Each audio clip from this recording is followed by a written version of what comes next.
Читаем из книги «Путь к Богу» календарь «Как должно относиться к согрешающим» протоиерей Виктор Гурьев.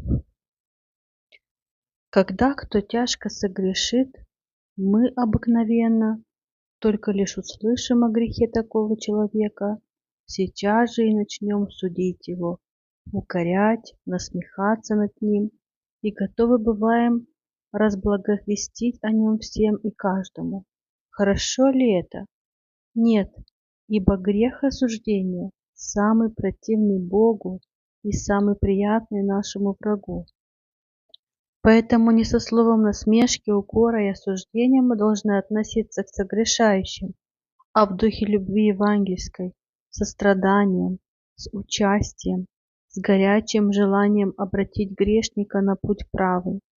Однажды монахи, вышедшие из келий своих, собрались вместе и стали беседовать о делах богоугодных.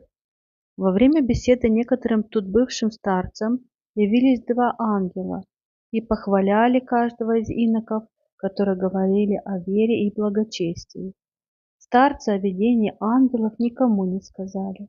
Когда же монахи в другой раз собрались на том же самом месте и вместо беседы о делах богоугодных повели речь осуждения согрешившем брате, тогда старцам явилось уже не ангелы, а бес скверный, смердящий.